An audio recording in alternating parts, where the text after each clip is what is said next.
Hey, what's up guys? I'm going to be going over Z3TA+2. So I got my start making music with the original Z3TA+, and it was, the kind of the who's who synth of trance music at that time. And it was pretty revolutionary seeing as how it came out a lot of years ago. And when you open it up, I encourage you to check out the classic content, and you can hear some recognizable stuff. A lot of guys use this back in the day. So yeah, how these videos work is the first video I ramble and I make a lot of people angry, and I go over the topology, and in the next video I get into like the nitty gritty and get everything going on. So what you have your two sections, your synthesizer modulation section window here, this whole guy, and then your effects section. So think of these as like two separate entities, really. And yeah, it's basically how it works. It's laid out like a lot of synths, but it's very unique because it has all these wave shaping capabilities, which we'll get into. So this is the oscillator section. 1, 2, 3, 4, 5, 6 oscillators. They can be additive, and they can be free, they can be synced to each other, they can modulate each other, and you have your nice little performing window here.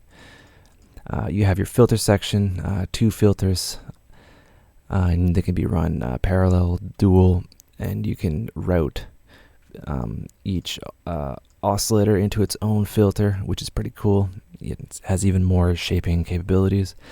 You have your envelopes here, and your LFOs, and then your matrix, so you can map your envelopes and your LFOs to various thingamajigs, and that's pretty cool. Down here you have your, I guess, your voicing options, and it also tells you the amount of whatever you're moving. So down here you have your voicing, so you can have polyphony between 1, so it's like monophonic, duophonic, and all the way up to 64 note polyphony, which is pretty crazy.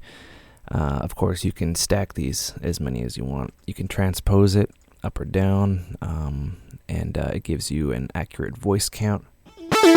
So 5 voices have been used for that little whatever that was.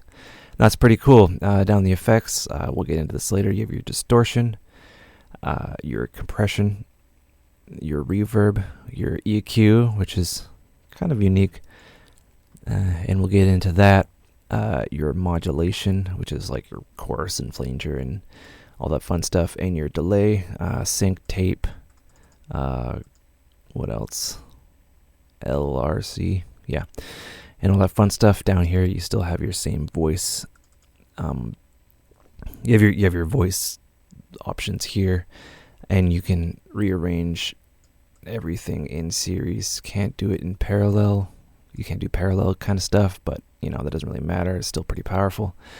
And yeah, you have your level here and your limit, your soft limit. Now this is inspired by the virus synths, which have their own kind of soft limiter output. There's a lot of things under that are kind of references to synths that we'll get into. So continue to the next video, and we'll get going as we go. All right.